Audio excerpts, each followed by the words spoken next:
ஒன்றிய அரசோட பவரை கையில் வச்சுக்கிட்டு திமுகவோட ஒரு நாடகம் மற்றும் பலரோட ஒரு நாடகம். அப்போ உங்க எல்லாரையும் ஒரு டேஞ்சரான நாடக கம்பெனின்னு சொல்லாமா? சொந்த தொகுதியிலேயே தோத்துருவோம்னு பயந்துதான் நம்மளுடைய சின்னத்தையே திருடினவர் தானே. அதனாலதான் நம்மளோட மன்றத்தில் பல வருஷமா பயணிச்ச நம் ஒரு சுயேட்சை வேட்பாளரோட சின்னத்தை நம்மளோட தான் அரவணைச்சி ஆதரிக்கிறோம். அதனால எடப்பாடி தொகுதி மக்களே, அந்த சுயேட்சை வேட்பாளரோட சின்னத்துல அந்த டிவி சின்னம், அந்த டிவி சின்னத்துல நீங்க ஓட்டு போடுறது நம்ம விசில் சின்னத்துக்கு நீங்க ஓட்டு போடுற மாதிரி. அதனால எடப்பாடி தொகுதி மக்களே, தயவு செஞ்சு அதை மறந்துடாதீங்க.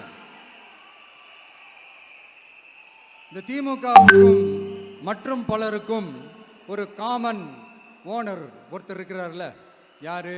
பாஜக. அதுல ஒரு பாஜக மந்திரி ஒருத்தர் சொல்றாரு, விஜய் என்னப்பா விஜய் நடிக, விஜய் நடிக, விஜய் நடிக, விஜய் நடிக. ஆமா, நான் நடிகன் தான், இப்ப யாரும் இல்லைன்றா. என்னமோ இவர் என்னமோ புதுசா கண்டுபிடிச்ச மாதிரி.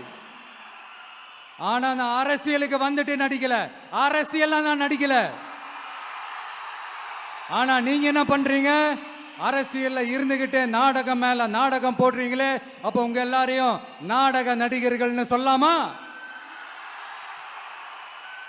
ஒன்றிய அரசோட பவரை கையில் வச்சுக்கிட்டு திமுகவோட ஒரு நாடகம் மற்றும் பலரோட ஒரு நாடகம். அப்ப உங்க எல்லாரையும் ஒரு டேஞ்சரான நாடக கம்பெனின்னு சொல்லாமா?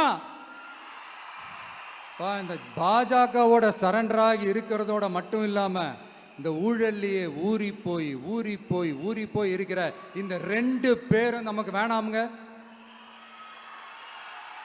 புதுசா ஃப்ரெஷ்ஷா ஒரு நல்லாட்சி கொடுக்கக்கூடிய, ஒரு மாற்றத்தை கொடுக்கக்கூடிய நம்மளுடைய டிவிகேவை நாம எல்லாருமா சேர்ந்து கொண்டு வருவோம், நாம எல்லாருமா சேர்ந்து கொண்டாடுவோம்.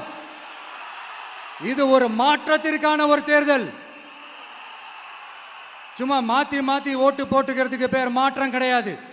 புதுசா ஃப்ரெஷ்ஷா ஒருத்தவங்களை கொண்டு வர்றதுக்கு பேர் தான் அந்த மாற்றம். இந்த போகி பண்டிகை அன்னைக்கு வீட்டில் இருக்கிற வீணா போனதை எல்லாம் தூக்கி வீசி எறிவோம் தெரியுமா?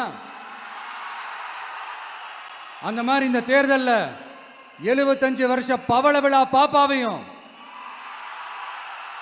55 வருஷ பல்லாங்குழி பாப்பாவையும் தூக்கி வீசி எறிவோமா? ஒரு நியூ கவர்னன்ஸ், ஒரு குட் கவர்னன்ஸ் ஒன்று கொண்டு வரலாமா?